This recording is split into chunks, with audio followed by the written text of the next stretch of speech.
Hello once again, Star Wars and Unboxing fans. Welcome to another episode of Darth Tuba's Star Wars Unboxing Show. I'm your host, Darth Tuba, and this is part 2 of my What's in My Disney Bag, or in this case, Disney Box, which is basically the souvenirs, Star Wars related merchandise that was purchased on our recent trip to Walt Disney World.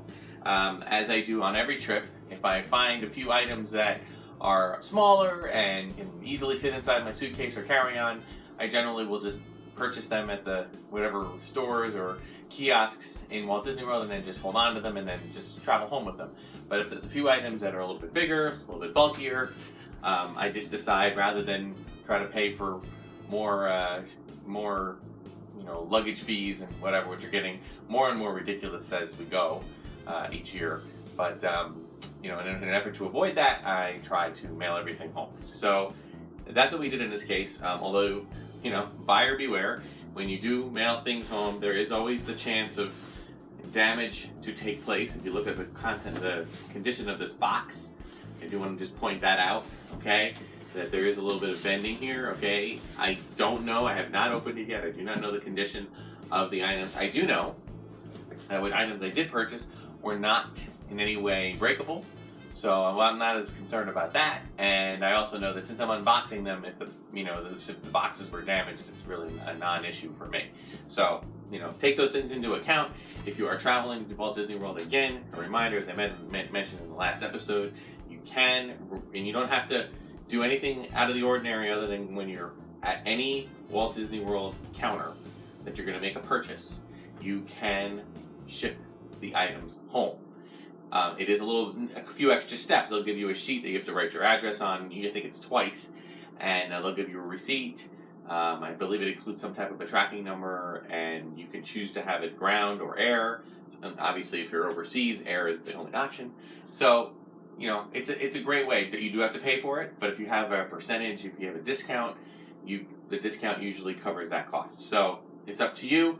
I know other people have done things. Another thing that I've done in the past is I've actually packed they have these, Disney always had these shopping bags, or even just a very thin carry-on bag of some sort that folds up, okay? A duffel bag, or anything of that nature. And you can pack that with your suitcase, and then when you are getting ready to leave your Disney trip, anything that you have for souvenirs, you can pack in the duffel bag or in the extra bag, and you can do this however you like. I know some people have actually packed a second suitcase, like they put one slightly smaller suitcase in a bigger suitcase, and then pack that one, and then when they travel home, they just had 2 suitcases. Just be aware, airlines, you're not just paying for a second suitcase. Heck, you're paying for your first suitcase. You'll pay for suitcases, you'll pay for carry-ons, you will pay for extra carry-ons. Okay, it is a lot. Airlines are losing money left and right apparently, and this is how they're trying to make some of that cost back. So keep that in mind. All right, but enough talk. Let's get into this one. And I said the box did come back partially damaged, open. I wouldn't say that anybody tried to open it ahead of time. Now Disney, I will say what I've watched at Disney, they do a very good job of packing things up, okay? And you have your, we have a nice little special guest. Thank you very much for shopping with us. This is from Walt Disney World. We are pleased to bring you a spectacular selection of Walt Disney World Resort merchandise that we hope you enjoy. Whether you purchase with us in one of our Walt Disney World Resort shops or through the Disney Shop Disney Parks application, we are delighted to offer you thousands of products to choose from. So, there's a nice little note, some packing plastic. All right, and all right, here we have. Now I will say this: in as far as this packaging goes, it's not as good as what we've done in the past. Basically, I'm going to point out everything is just kind of folded up in there. Again, it's not a big deal. Nothing is fragile, and everything is going to be unboxed. But you can kind of observe if you ask. You can observe, and they will wrap things up. If you're trying to send a mug home or any kind of breakable object, they're going to wrap it in that kind of paper on paper, kind of shredded looking paper on paper stuff. That's very, very, very good. And you'll see that. All right, first thing that we got, okay, is a shirt, but not just any shirt. I decided that it was very, very important to get excited and psyched up for Star Wars Galactic Edge. Not Galactic Edge, Galaxy's Edge, excuse me. Alright, so I'll bring this up, bring it a little closer to the camera, and you can see they were selling shirts. Okay? Yeah, I recognize that it's a simple shirt, got nothing major to do, nothing major about it, but I liked it. I like the silverish kind of look to it. The fabric is really nice. So I decided that, you know what? This is a really cool thing. You know, Galaxy's Edge, for those who don't know that, Galaxy's Edge is the formal name of the land that is going into both Disney's Hollywood Studios in Florida and Disneyland in California. And it actually has a further in the story name. It's called the Black Spire Outpost.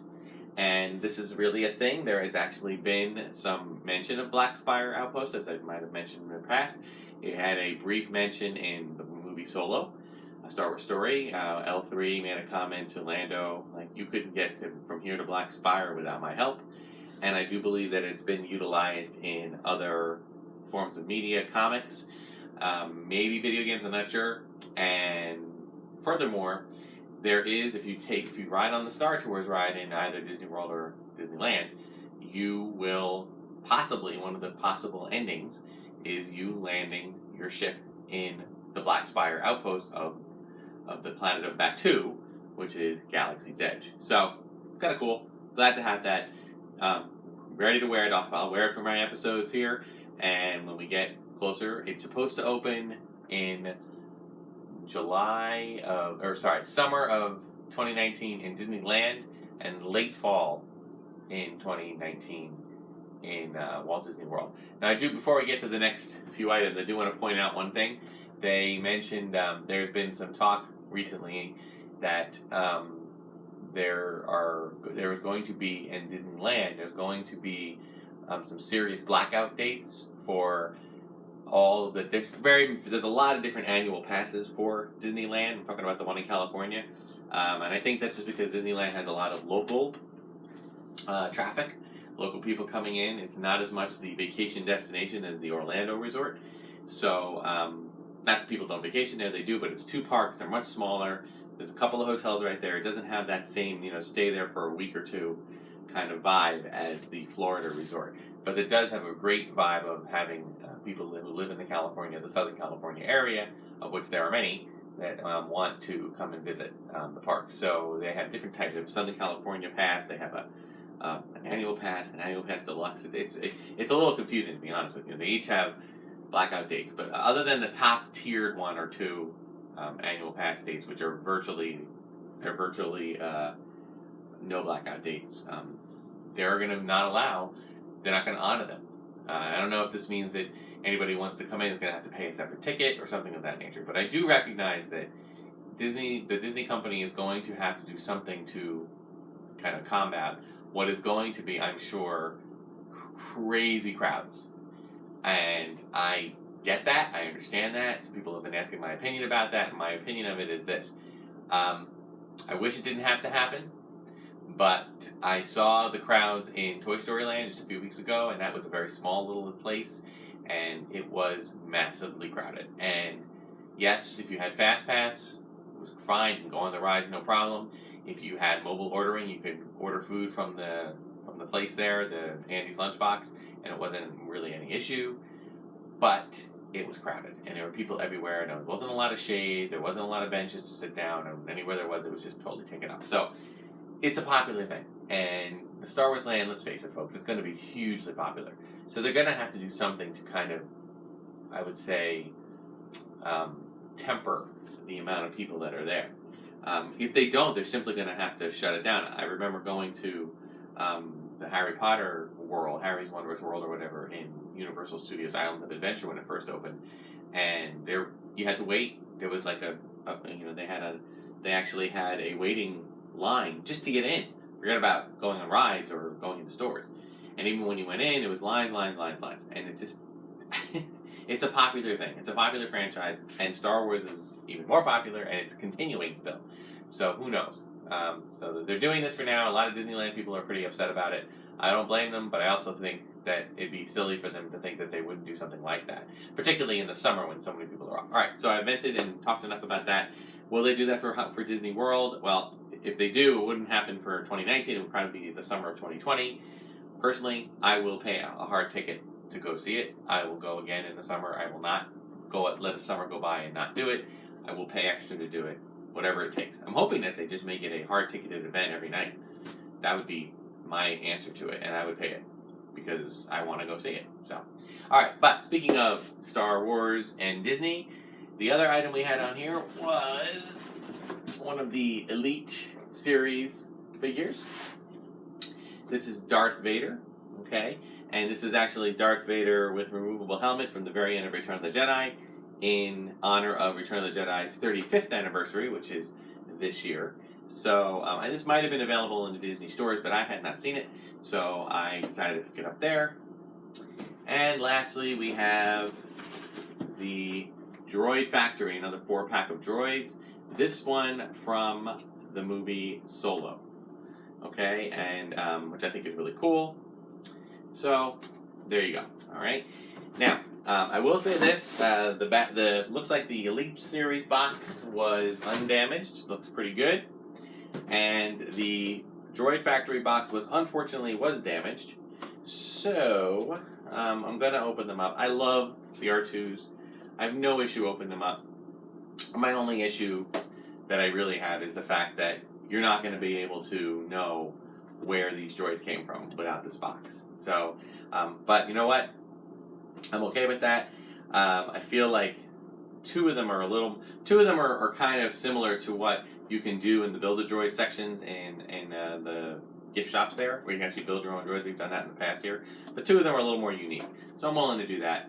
It's okay. I have some R2 units or R5 units that are in packaging and others that are not. So, well, let's start with the Vader, all right? And again, like all other Elite series, the Vader is also part of a, it's part of this, the Elite series is kind of a metallic series, and it is very, very, very challenging. I actually have to use like needle nose pliers to get everything, and as I've said on other episodes, you have to be careful because the lightsaber out, and I'm gonna pop his helmet out, his partial helmet. You have to be careful because the problem with this is that this is generally, well, the cape is made of like a soft good, like a vinyl or a soft plastic. But the rest of the figure is pretty much metal, and the ends of these twist tie things are metal. You know, they're kind of plastic coated metal. If you are not careful, you will in fact scratch the figure, and the paint will come off. So you have to be careful with that. All right. So and just more importantly, guys, really, really important. Safety first, okay? This is an incredibly, incredibly dangerous, easy way to get injured. So just be careful, okay? So I was able to get this off separately just because I feel like, let me get these boxes out of the way. I like the Elite Series box. I do.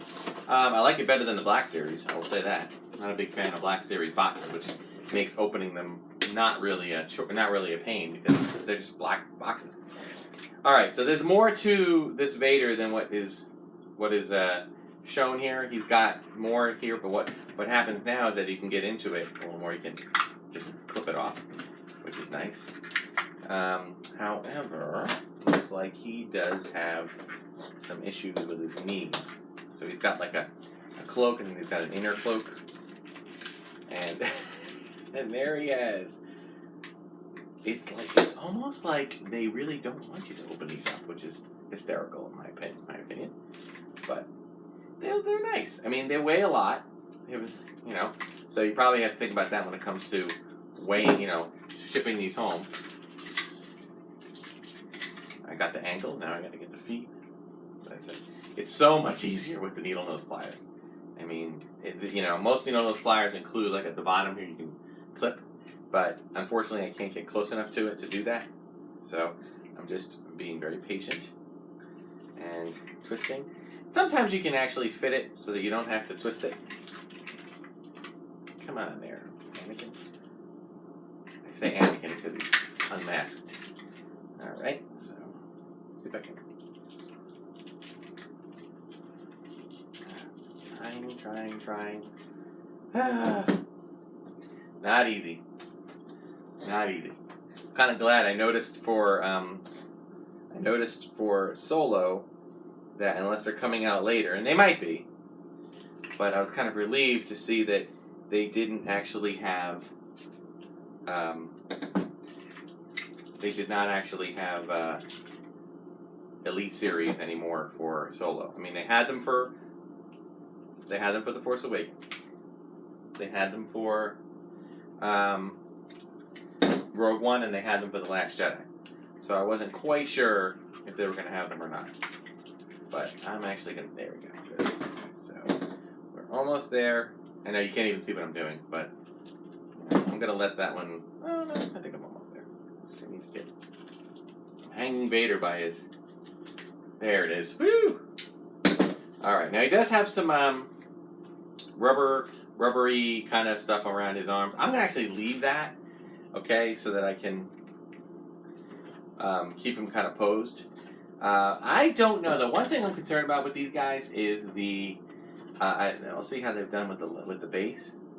But the one thing I'm concerned about with these guys is the fact that the joints, whatever the joints are that they use to keep the limbs together, and they bend with them, there is sometimes like the weight of the upper body is just too heavy to be held by the joints.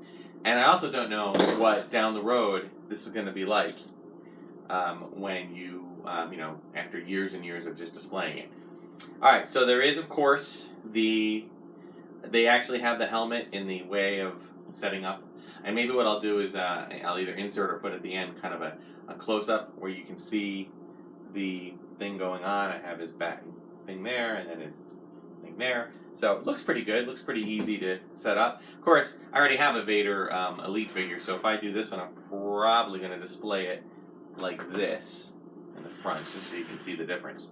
All right, so I love the sculpt of it. I love that it's a figure, but a statue, and it has that good weight. I like the weighting of it. It's just that with no play, with nothing but taking it out, a little bit of manipulation, and putting it on display, I've noticed that some of these Elite figures, I come down a day or two later and they've fallen over. Okay, so where you display them, make sure that they're in a place where, if they do fall, they only fall and lean back against the backdrop or something, so it doesn't. You certainly don't want to put them up high on a shelf, and then watch them all fall down. You don't want to see that happen. All right. So let's talk about our droid factory. So we have, what are we here? Let's see. We've got this orange and white one, R2 F1P. And we got this guy, R5232, then R2S8, and R5PHT. Okay. And it doesn't say anything other than they're from the new film Solo. I do not recall seeing too many droids other than the big droid revolt on Kessel. But they were there. There were some here and there, so I'm good with that. I feel as though, I've always felt that the astromechs, okay, they're so unique and they're so much a part of Star Wars that I just feel like it's such an easy way to feel in the in-universe when you have astromech droids. So the more astromechs there are, the better. I'm all for it. I love them. And I applaud Lucasfilm for continuing to use them and not necessarily having brand new droids. And I do want to point this out. There's been some of the podcasts that I listen to and whatnot have determined and have said, why are there no other, why do we never see any older aliens? We only see new aliens. And I understand their issue, their concern. And by the way, the criticisms I've heard have been friendly criticisms. They're not people that hate the new Disney direction, the direction Disney is taking with the new movies. Nothing of that nature. They love the movies, but they just wish that they could see some of their old favorites, walking in the background even, or even having some screen time. And I get that. I do have to say though that I don't believe that the production company is fully committed to all new. I think that they do strike a balance, and where they strike a balance a lot is in the droids. You see other droids, particularly in the past movies, like obviously in episode 7, there was BB-8, and you didn't really see a ton of new droids, but there were droids, and they were variations. Aside from 3PO, there were variants and variations on the droids that we know and love.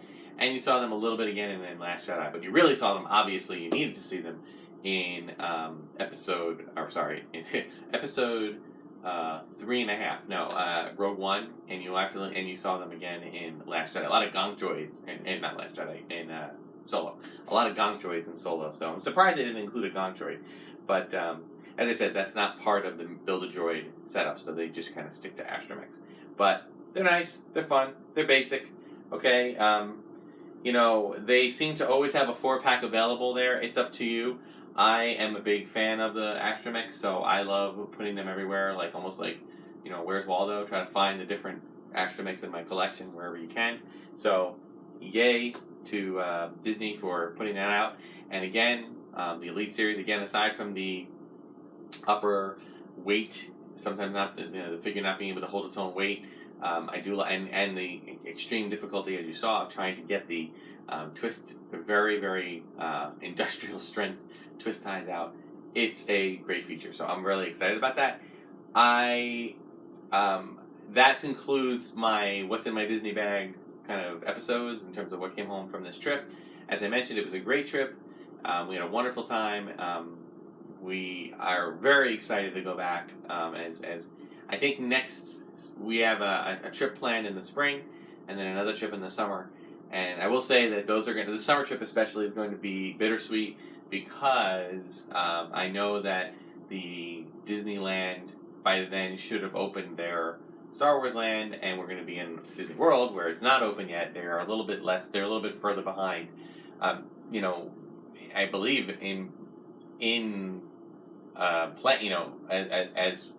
as part of the plan, they're going to be a little bit behind. So I'm okay with it. It's just going to be hard seeing an almost complete, because you can see it. If you ride in Toy Story Land, if you ride Slinky Dog Dash, you can see Black Spire as if it's right there next to you, like you could walk right into it. Now, obviously, now it's a lot of construction, but in a year's time, it's going to be mostly done. So, with only a few months away until opening, it's going to be mostly done if they're on time. So it's a little weird, disappointing, but you know what? It's going to happen. We're going to get there. It's going to happen. So excited about that. So also, not sure if this was in the last episode, but it was announced that Clone Wars is coming back for 12 more episodes. We're excited about that. I know we mentioned the cast has been announced for episode 9, and that they started filming. So yay on both of those fronts. So real excited. I've talked enough. That's a good episode. All right. Thank you so much for watching. Be sure to like and subscribe. Check out Darth Tuba's channel, or Darth Tuba on Instagram and Twitter. Check out Darth Tuba's unboxing page on Facebook. Email me or leave comments if you have any questions. And please share it. Let people know about the channel. We've gained yet another subscriber. We trickle in subscribers every week, and that's awesome. And all I ask is that all those that watch, try to get another friend if you know someone who's into this kind of stuff to watch, all right? We have some new stuff, some old stuff, maybe another shelf talk coming up. Lots of new things coming your way. So thank you so much for watching, and until next time, may the Force be with you.